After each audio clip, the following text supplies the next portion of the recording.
దేవుని వాక్యం దేనికోసం చెప్పుకున్నాం? ఏమా రాత్రి చెప్పుకున్నది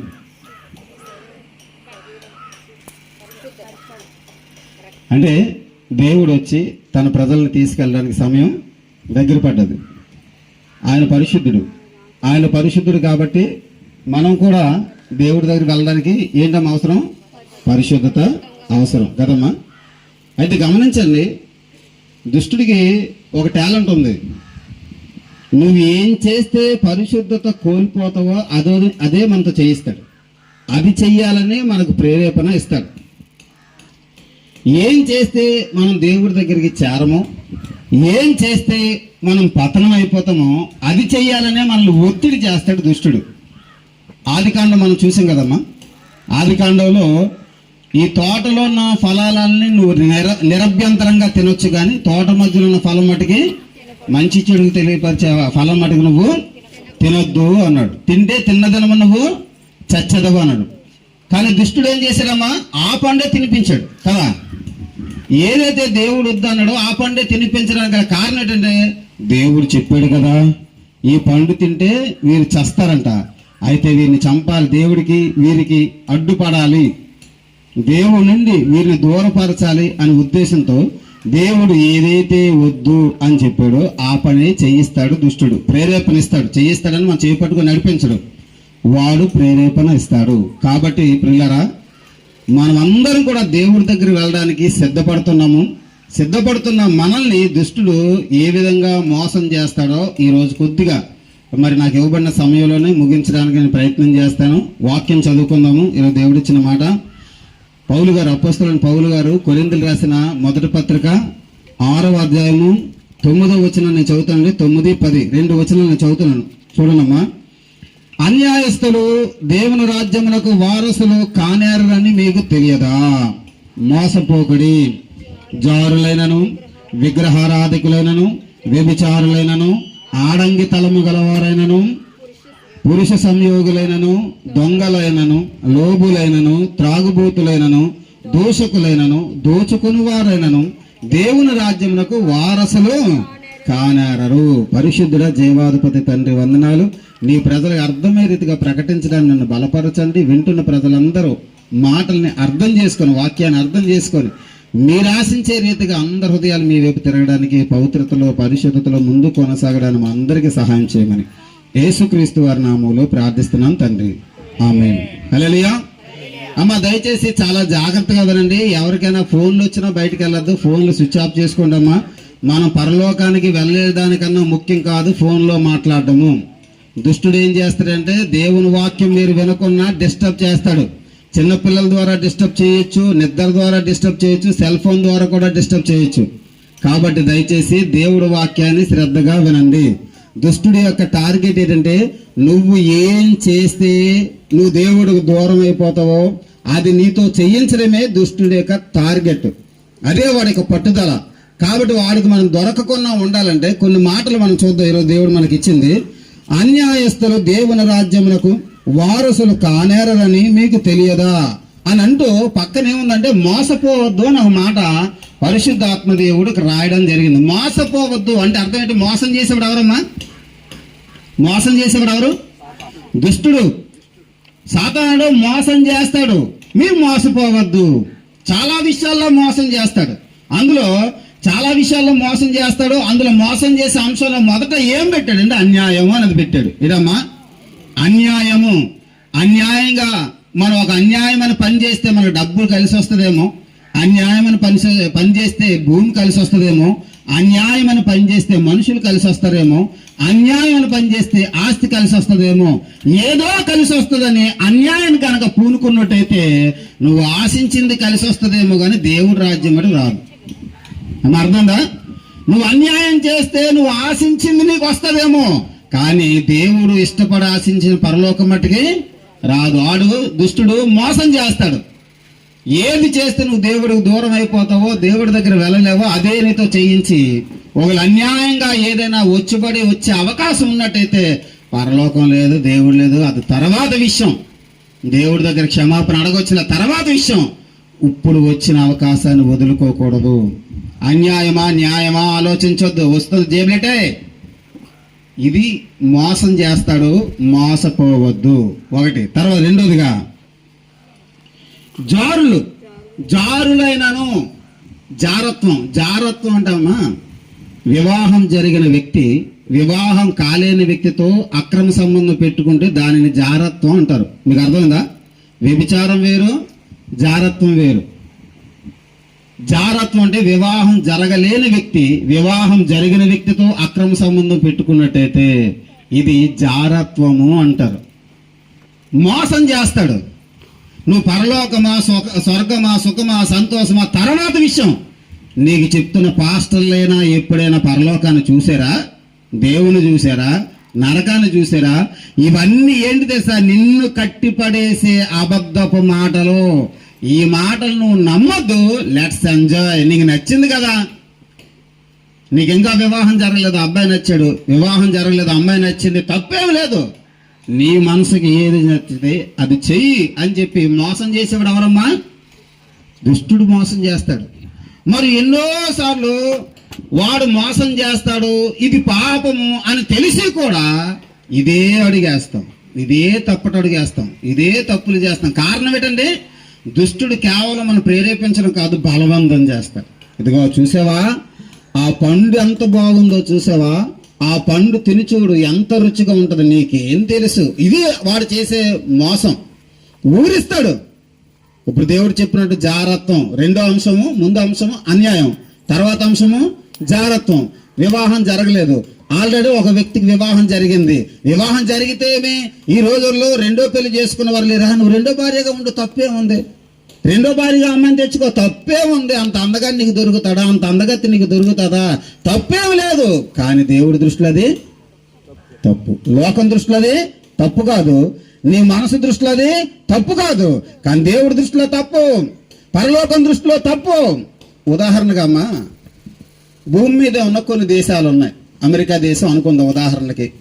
మన రోడ్డు మీద నడిచిన, సైకిల్ మీద వెళ్ళినా, కారు మీద వెళ్ళినా, మోటార్ బైక్ మీద వెళ్ళినా రోడ్డుకి ఎడం వైపుగా వెళ్ళాలి, అవునా? ఒకవేళ అమెరికా వెళ్ళాం అనుకోండి, అక్కడ రోడ్డు మీద కుడివైపు వెళ్ళాలి, ఎడం వైపు వెళ్ళకూడదు. నాకు ఇండియాలో అలవాటైంది ఎడం వైపే వెళ్తాను అంటే ఆ దేశపు చట్టాలు ఒప్పుకోవు, అరెస్ట్ చేస్తాయి, యాక్సిడెంట్ అయినా అవుతుంది. అది నేరం, ఆ దేశ చట్ట ప్రకారంగా నేరం. తర్వాత మన దేశంలో ఎక్కడ పడితే అక్కడ చెత్త వేస్తుంటాం, అవునా? కానీ ఆ దేశంలో అది కుదరదు. ఎక్కడ పడితే అక్కడ సీసీ కెమెరా ఫుటేజ్ ఉంటాయి. ఒకరు ఎవరైనా చెత్త వేసినట్టు తెలిస్తే కొద్ది నిమిషాల్లోనే పోలీసులు వచ్చి అరెస్ట్ చేస్తారు. కాబట్టి గమనించండి, భూమి మీదే ఒక దేశంలో ఉన్న చట్టం మరొక దేశంలో పనికిరాలన్నప్పుడు భూమి మీద నువ్వు అనుకున్న కోరిక, నువ్వు అనుకున్న ఆశ పరలోకాన్ని పనికొస్తుందమ్మా? జారత్వం పనికిరాదు అని దేవుడు చెబుతున్నాడు. కాబట్టి వివాహం జరగలేని వ్యక్తి వివాహం జరిగిన వ్యక్తిని ఎట్టి పరిస్థితుల్లో ఇష్టపడకూడదు. రెండో భార్యగానో మూడో భార్యగానో నేను సెటిల్ అయిపోతున్నానని ఎట్టి పరిస్థితుల్లో మనం అనుకోకూడదు. ఎందుకంటే పరలోకానికి వెళ్ళాలని ఆశపడుతున్నాం. నాకు పరలోకం వద్దు, భూలోకంలో ఏ బాధ అయినా పర్వాలేదని పర్లేదు. నాకు పరలోకం వద్దు అనుకున్న వాళ్ళు ఎలా చేసినా తప్పులేదు. ఏంటండి, టోకెన్ నెంబర్ 1 అయినా 2 అయినా 3 అయినా పర్వాలేదు, అటెండెన్స్ చేసుకోవచ్చు. టోకెన్ నెంబర్ 3 ఎస్ సార్ నేను ఉన్నాను, అలాగే టోకెన్ నెంబర్గా జాయిన్ అయిపోవచ్చు. కానీ వాల్యూ ఉండదు, పరలోకం ఉండదు. మరణం తర్వాత పరలోకం ఉండదు, భూలోకంలో వాల్యూ ఉండదు, విలువ ఉండదు, గౌరవం ఉండదు, అసలు. సరే, తర్వాత నెక్స్ట్ లైన్కి వెళ్దాం. విగ్రహారాధికులైన మన ప్రభువులోకి వచ్చిన తర్వాత అక్కడికి వెళ్ళం కదా, దాని జోలికి వెళ్ళగలం. కానీ కొన్ని విగ్రహాలుగా పెట్టుకుంటాం. దేవుడి కన్నా దేనినైతే మనం ఎక్కువగా ప్రేమిస్తామో అదే విగ్రహం. దేవుడి కన్నా నువ్వు డబ్బును ప్రేమిస్తున్నావా, అది విగ్రహమే. దేవుడి కన్నా బంగారం, దేవుడి కన్నా ఆస్తులు, దేవుడి కన్నా అంతస్తులు, నువ్వు ఏది ఎక్కువగా ప్రేమిస్తున్నావో అది విగ్రహమే. ఒక చిన్నది చెప్తాను విగ్రహారాధనకి గుర్తు. నేను ఒక పాస్టర్ గారి దగ్గరికి వెళ్ళాను. వయసులో చాలా పెద్ద అయినా, సేవలో కూడా నాకన్నా చాలా పెద్ద అయినా. ఆయన దగ్గరికి వెళ్తే ఆయన ఒక విషయం అన్నారు. బాబు, నువ్వు నాకు కొడుకులాటాడు, ఒక విషయం అడిగితే చెప్పు.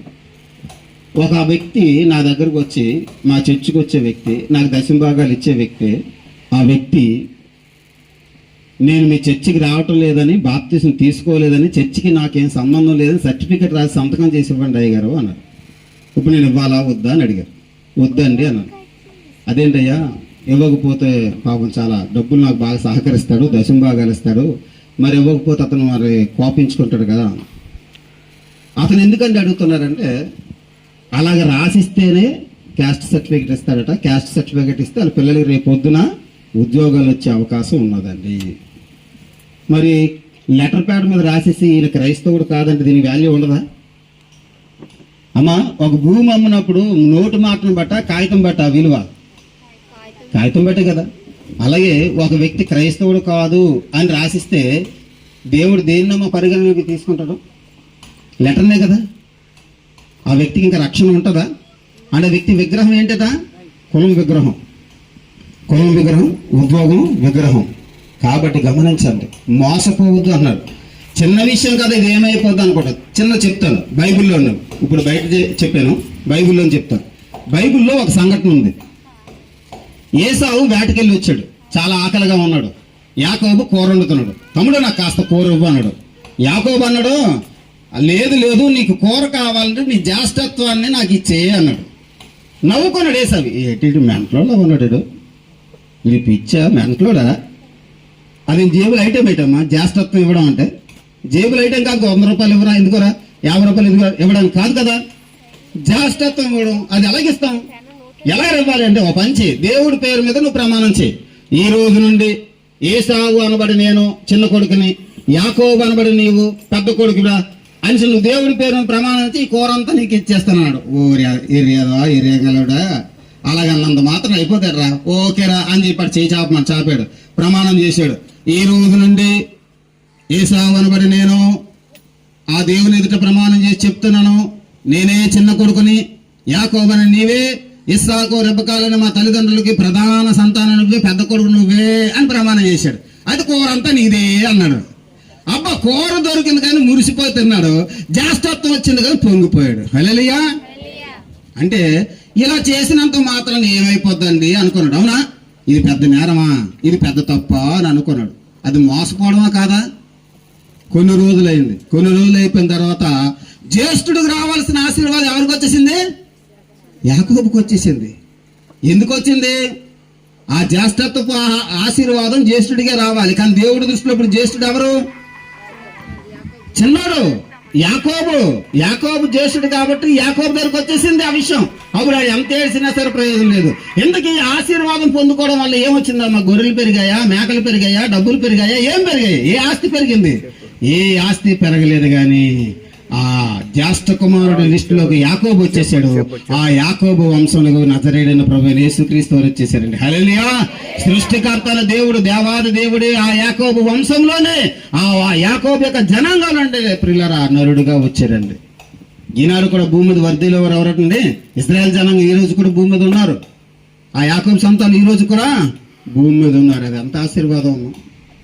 కాబట్టి ఇలా ఏమైపోతుంది? ఇలా ప్రమాణం చేసినంత మాత్రం ఏమైపోతుంది అని అనుకున్నారు. కానీ ఏమైపోయిందమ్మా? అందుకోసం పరిశుద్ధ ఆత్మ దేవుడు ఏం చెప్పాడు? హెబ్రీ పత్రిక చూడండి అమ్మా.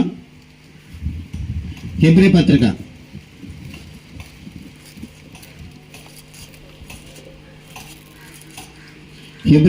హెబ్రీలు రాసిన పత్రిక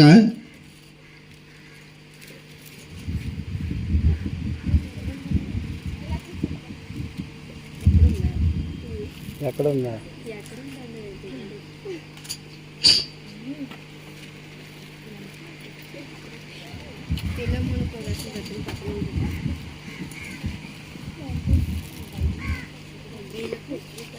హెబ్రీ రాసిన పత్రిక అమ్మా.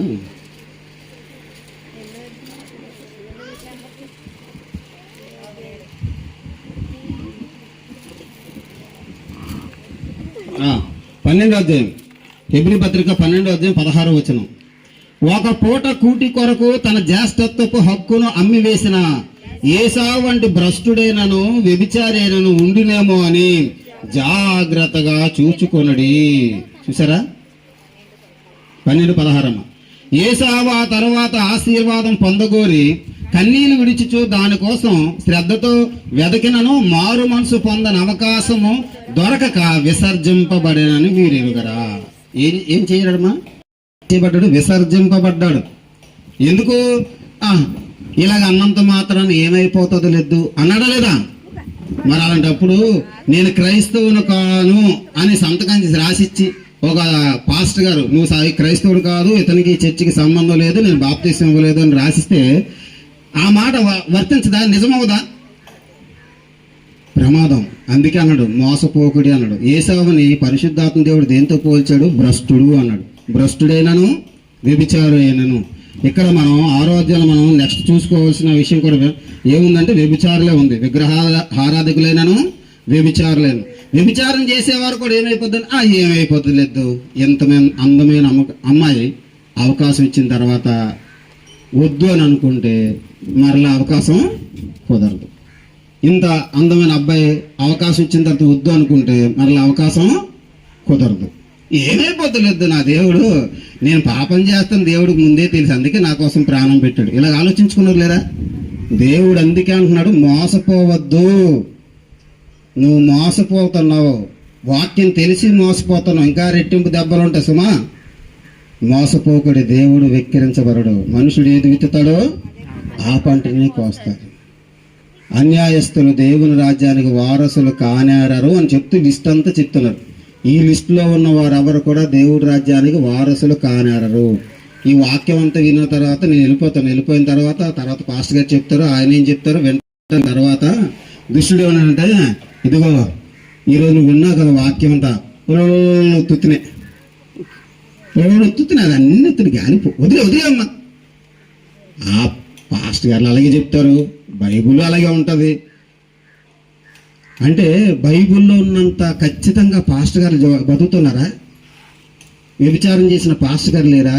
జారత్వం చేసిన పాస్టర్ గారు లేరా అని ఎవరో మాట్లాడతాడు? దుష్టుడు మాట్లాడతాడు. ఎందుకు? నిన్ను పడగొట్టడానికి. ఇప్పుడు ఎవరు పాపం చేస్తే దేవుడు వారి శిక్ష విధిస్తాడు, అవునా?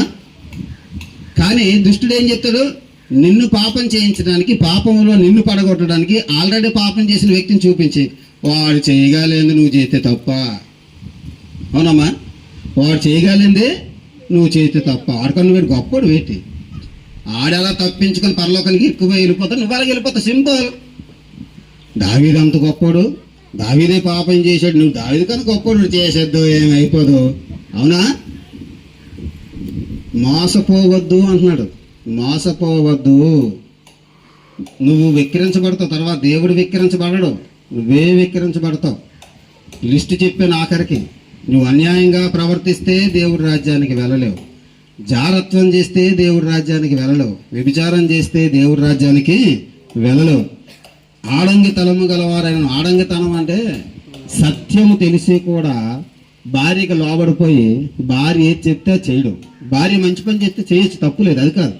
కానీ భార్య ఒకవేళ దేవుడికి విరోధమైన పని చెప్పినా సరే ఎదిరించడానికి ఇష్టం లేక, ఎదిరించడానికి ధైర్యం లేక, ఒకవేళ ఆ పని దేవుడికి విరోధమైన, దేవుడికి ఇష్టం లేని పని అయినా సరే భార్యకు భయపడి ఎవరైనా సరే దేవుడికి విరోధమైన పని చేస్తే దానిని ఆడంగతనం అంటారు. అని భార్యకు లోపడిపోయే తనం. ఒకవేళ భార్య మంచి సలహాలు ఇచ్చినప్పుడు అది ఎంత మంచి సలహాలు ఎన్నిసార్లు పాటించినా తప్పు లేదమ్మా. దైవపరమైన ఆలోచనలు, దైవపరమైన సలహాలు ఇచ్చినప్పుడు అవి ఎన్నైనా సరే తప్పు లేదు. భార్యను ప్రేమించవచ్చు, గౌరవించవచ్చు, ఆవిడ మాటకి విలువ ఇవ్వచ్చు, ఆవిడ చెప్పింది చెయ్యొచ్చు, తప్పు లేదు.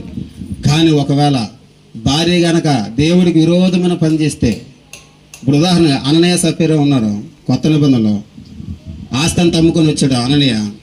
బహుశా బైబిల్లో రాయబడలేదు కానీ సఫీరా చెప్పి ఉంటుంది, ఎంతోటి ఇచ్చేస్తావా దేవుడికి అని. దెబ్బతో ఏం చేశాడు? 2 వాటాలు వేసాడు అనమాట, సగం దేవుడికి సగం నాకు అని. పోనీ వేసినోడు నేను సగం ఇస్తున్నానని చెప్పినా బాగున్నాను, మొత్తం ఇంతే అమ్మాను ఇంతే వచ్చింది అన్నాడు. దానివల్ల ఇద్దరికి కీడు వచ్చింది. కాబట్టి ఆడంగితనము అంటే అర్థం ఏంటంటే, భార్య చెప్పింది కదా అని చెప్పి అది దేవుడికి విరోధమైన మాట అయినా సరే లోబడితే అది ఆడంగితనం. మంచి మాటలు చెప్తే లోబడచ్చు, అందులో కుటుంబంలో అన్యోన్యత ఉంటుంది, ప్రేమ ఉంటుంది, అది తప్పులేదు. ఇరమ్మా. తర్వాత దొంగలైనను, లోబులైనను, త్రాగుబోతులైనను, దోషకులైన. దొంగలను మనకు తెలుసు, మనం ఏ విధమైన దొంగతనం కూడా మనం చేయకూడదు. ఏనమ్మా. అలాగే దేవుడికి ఇవ్వాల్సిన 10వ భాగం దొంగతనం చేసినా సరే దొంగతనమే, అవునా? మలాకి గ్రంథం 3వ అధ్యాయం 8వ వచనం ప్రకారంగా మనం దొంగతనం చేసిన వారం అవుతాం. కాబట్టి దొంగలైనను, తర్వాత లోబులు అంటే లోకాన్ని మెప్పించడానికే ఆశపడేవారు. అంటే దేవుని మెప్పించడానికి కాదు, లోకాన్ని మెప్పించడానికి. ఇప్పుడు చూడండి, ఉదాహరణకి నీకు పెళ్ళి అవ్వాలంటే దేవుడి సహాయం చేయాలి, పిల్లలు పుట్టాలంటే దేవుడు సహాయం చేయాలి, ఉద్యోగం రావాలంటే దేవుడు సహాయం చేయాలి, ఇల్లు కట్టుకోవాలంటే దేవుడు సహాయం చేయాలి. అవునమ్మా? అన్నిటికీ దేవా సహాయం చేయండి, సహాయం చేయండి, సహాయం చేయాలి అంటాం. కానీ దేవుడి కార్యం జరిగించిన తర్వాత పాప మెచ్యూర్ ఫంక్షన్ చేయాలి, గృహప్రవేశం పెట్టుకోవాలి, పెళ్లి చేయాలి. అది ఎప్పుడు పెడతారమ్మా? ఆదివారమే పెడతారు. మీ పట్లేమో కార్యాలు చేసింది దేవుడు, మీరు సంతోష పెట్టేది ఎవరికి? మనుషులకి. ఏమో ఆదివారం ఆరాధన ఉంటుంది కదా, ఆరాధన మానుకొని ఎలాగమ్మా ఫంక్షన్ పెడతామంటే అప్పుడే మా వాళ్ళకి ఉద్యోగాలు సెలవండి. వచ్చిన వాళ్ళందరూ ఎంప్లాయీసే. అంటే నువ్వు ఉద్యోగస్తులు రావడానికి ఇబ్బంది పడతారని వారిని సంతోష పెట్టడానికి ఆలోచిస్తే ఉద్యోగం ఇచ్చే దేవుని బాధ పెడతావా? ఎవరిని సంతోష పెడుతున్నావు? లోబులు అంటే లోకానుసారమైన మనుషుల్ని సంతోష పెట్టేవారు. అందులో లోబుకి మరొక అర్థం ఉంది, పిసినారుని కూడా లోబుల్లో చేరుస్తారు. పిసినారు అంటే దేవుని కొరకు ₹1 కూడా ఖర్చు పెట్టడానికి ఇష్టపడలేని వ్యక్తి లోబి. చివరికి వస్తున్న ముగింపుకి, తర్వాత త్రాగుబోతులైనను దూషకులైనను, త్రాగుబోతులు దేవుడి రాజ్యానికి వారసులు కానేరరు. తాగడానికి ఇష్టం ఉన్నదనుకోండి, ఇష్టం ఉన్నది కవర్ చేసుకోవడానికి ఏం చెప్తారు తెలుసా? అరే తాగితే తప్పెట్టి, బైబిల్లోనే ఉన్నది, లోపలికి వెళ్ళింది ఏది అపవిత్రం అవదట, లోపల నుండి ఏదైనా వస్తేనే అదే అపవిత్రం అవుతుందట. ఎందుకు ఆ కవరింగ్ ఎందుకు చేస్తాడు? తాగడానికి ఇష్టం ఉన్నది, తాగడానికి ఇష్టం ఉన్నది కాబట్టి ఇలా కవరింగ్ అన్నీ చేస్తాడు. బైబిల్లోనే ఉన్నది కదా, లోపలికి వెళ్ళేది ఏది అపవిత్ర పరచదమ్మా. అక్కడ ప్రభు వారు చెప్పిన ఉద్దేశం మందు కోసం అక్కడ చెప్పలేదు. ఒకరోజు భోజనానికి వెళ్ళారు, ఒక వ్యక్తి భోజనాన్ని పిలిచారు, యేసుక్రీస్తు వారిని శిష్యుల్ని. వీళ్ళు చాలా ఆకలితో ఉన్నారమ్మ, మంచి ఆకలితో ఉన్నప్పుడు భోజనం పెట్టారు. చేతులు కడుక్కోవాలి అన్న ఆలోచన కూడా రాలేదు, గాబా గాబా గాబా తినేశారు. తింటుంటే అప్పుడు అడిగారు భోజనం పిలిచిన వ్యక్తి, ఏమయ్యా యేసు, ఇదేనా నీ శిష్యులు నువ్వు నేర్పించిన పద్ధతి? ఇదేనా చేతులు కడుక్కోకున్నా కాలు కడుక్కోకున్నా భోజనాలు కూర్చునిపోయారయ్యా? ఏం పద్ధతి, ఏం గౌరవం అయ్యా అని ప్రశ్నించారు. అప్పుడు ఆ సందర్భంలో చెప్పారు, చేతులు కడుక్కోకున్నా భోజనం చేస్తే ఒకవేళ వెళ్తే మహా వెళ్తే మురుకు వెళ్తుంది, అంతే ధూళి, అంతమించి ఇంకేం వెళ్దు కదా. కాబట్టి అది వెళ్ళినంత మాత్రాన వారి అపవిత్రులు అయిపోరు, పాపులు అయిపోరు.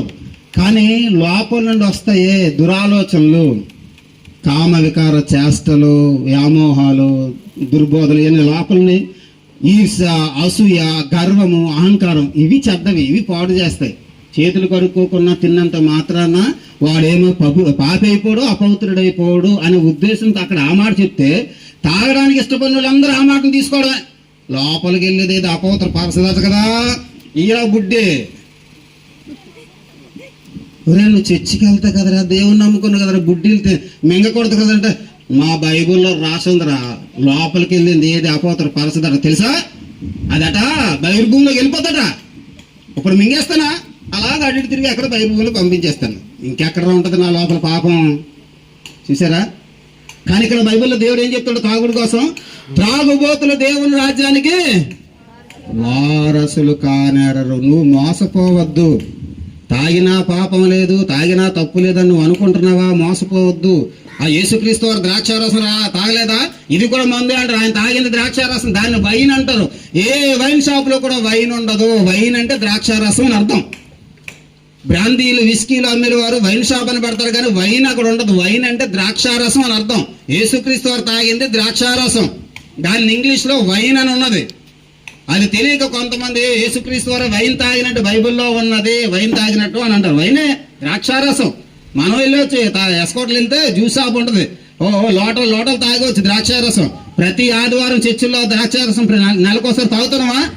దానిని ఇంగ్లీష్ లో వైన్ అంటారు, బ్రెడ్ అండ్ వైన్ అంటారు. వైన్ అంటే ద్రాక్షారసం, అంతేగాని బ్రాందీ, విస్కీ, రమ్ము కాదు. దానిలో మొత్తం ఉండదు. అర్థమైందండి? కాబట్టి త్రాగుబోతులు దేవుని రాజ్యాన్ని వారసులు కారు. చివరిది ఏముంది? దోషకులు, దోచుకున్న వారు దేవుని రాజ్యాన్ని వారసులు కారు. ఇది దోషకులు అంటే ఎక్కువగా దూషించేవారు. దేవుని సేవకులను కానీ, సంఘస్థులను కానీ, ఇతరులు కానీ దూషించడం మనకు తగదు. మనం దూషణ మాటలు, శాపవచనాలు మన నోటంట పలకకూడదు. ఇతరులను ఎవరిని కూడా దోచుకోకూడదు. ఇవి మనం జాగ్రత్తగా చూసుకున్నట్టయితే మనం ఎత్తబడి సంఘంలో ఉంటాము. ఈలోగా మన మరణం వచ్చినా కూడా దేవుని రాజ్యాన్ని చేరగలము. హల్లెలూయా.